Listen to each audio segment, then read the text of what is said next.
Well, remembrance and speculation as our nation honors the victims of September 11th and once again mourns their passing. New questions emerging about who we really can trust. Good Monday afternoon to you. I am Dylan Radigan in New York, and today the Ground Zero Memorial officially opened to the public. Tonight, Congress will gather on the steps of the Capitol, just as they did after the attacks. And while the psychological scars do remain, so too do questions, too many and too abundant, about the actions of our own government both before and after the attacks. You and I both know there has been a lot of conspiracy talk about 9/11 over the past decade. But there is one theory that has hard evidence to back it up. It involves the Saudi royal family. A unrelated Saudi family connected to it, a quick getaway, a secret investigation that no one, not Congress, not the 9/11 Commission, no one knew about, was never introduced into the research field until now. It was mentioned on this program first on Friday. I wanted to amplify it today as our lead. With us to expand, former Senator Bob Graham, who co-chaired the Congressional 9/11 inquiry, which sent its report to the 9/11 Commission. He was ultimately forced to write this book, which I suggest you read. It's called Keys to the Kingdom. It was written as a fiction to avoid being forced through intelligence and security services to redact his Saudi concerns to connections to terrorist funding. Rejoining us from Friday, the man who broke the story of the never-reported Saudi family in Florida tied to the terrorists, Anthony Summers. His recently published book, The 11th Day. It is a pleasure to welcome both of them back to this program. And Mr. Summers, please clarify for all of us what it is exactly that you discovered and why it's relevant. In a nutshell, I was following up a lead that I'd had during the writing of The 11th Day, but could only write a little on. After the book was published last week, I got to Florida and I located the counterterrorism agent who explained to me that there was a major investigation that involved very much the FBI, which has been completely concealed. The investigation concerned a Saudi couple who lived in a gated community near Sarasota, who left on August the 30th, just 2 weeks before 9/11, leaving their house as if they'd just gone out to get the groceries or to go to a movie. They'd completely abandoned it, leaving a newly bought PT Cruiser in the drive, cars in the drive. What is the relevancy, though, of a given Saudi family's being at home or not? Because after they'd gone and when the FBI investigated, according to multiple sources, including my counterterrorism agent, they found that the phone records, when analyzed, and most important, the gate records at the gated community. Physical visitors. Yes. Of cars that had come and gone and had to say who they were going to Understood. see. That they photographed their registration plates, they took their names in some cases, and they discovered from these sources that 3 of the pilot hijackers involved in the 9/11 attacks had all been in touch with the Saudis at that house. Was there any evidence that that family had any relationship to the administration or government of Saudi Arabia? The wife, there was a couple, and the wife of the couple talked extensively to a neighbor, saying that they were very important people in Saudi Arabia and they were connected to the royal family. Congressman Graham, the information that we just heard, there's another family, I understand, in California that has had an association with the terrorists themselves. This information about Saudi families in America was not included or revealed to you at the time of your inquiry. Is that correct? That's correct, Dylan. Actually, in San Diego, there was a man and a circle of his friends. The man was described by the FBI as being a Saudi agent.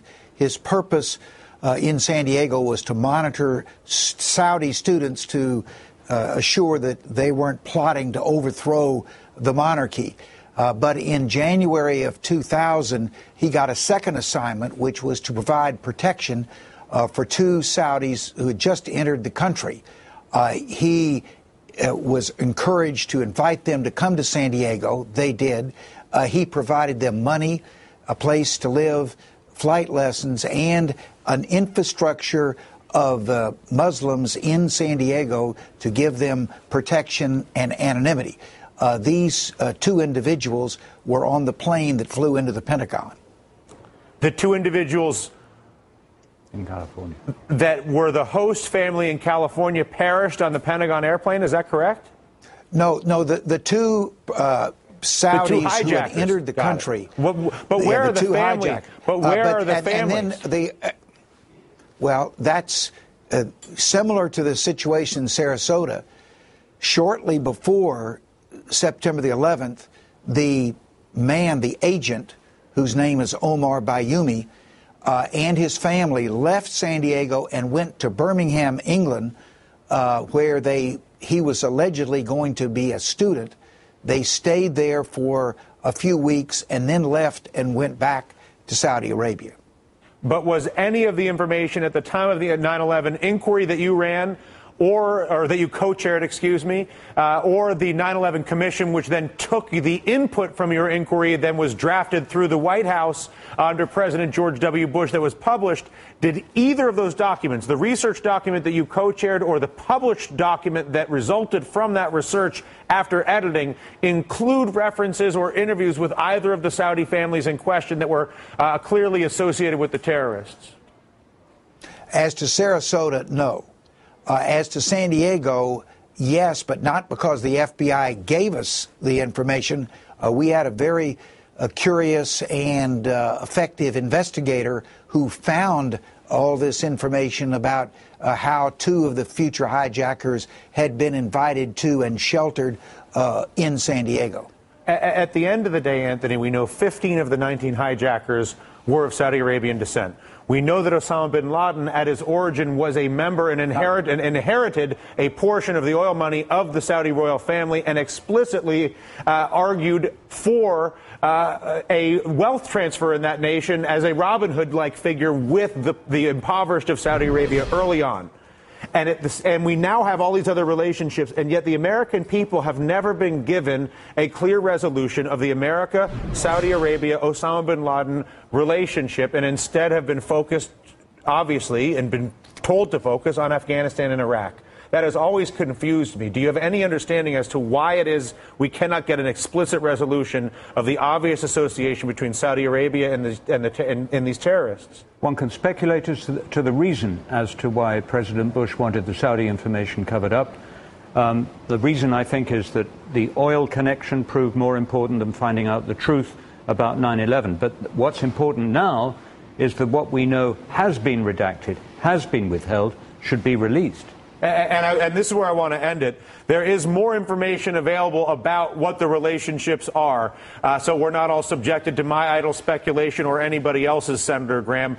Tell us what information is that actually exists and how we might acquire it. Well, one, in the final report of the congressional inquiry, there was a chapter which primarily related to the Saudi role in 9/11 that was totally censored. Every word of the chapter has been withheld from the public.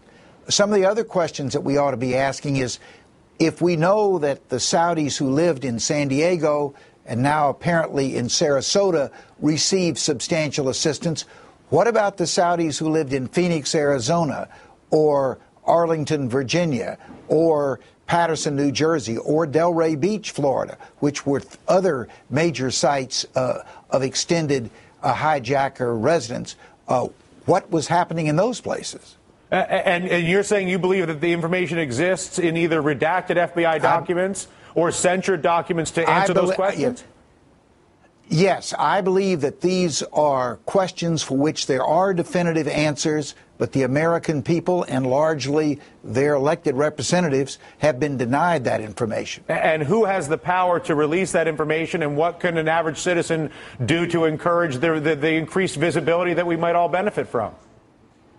The President of the United States, and I have called his terrorism advisor, laid out what we now know as to what occurred in Sarasota, and urged him to pursue an investigation of these matters, both in Sarasota and elsewhere where there are unanswered questions, and then hopefully release that information to the American people. Well, you have my assurance, both of you, that I'll maintain my attention and my flashlight, my spotlight on this subject. I hope that both of you will keep me apprised of the progress, and please let us know if there's anything we can do journalistically to rattle the government cage, as it were, to see if we can get a little more information off the tree to see what we're actually dealing with.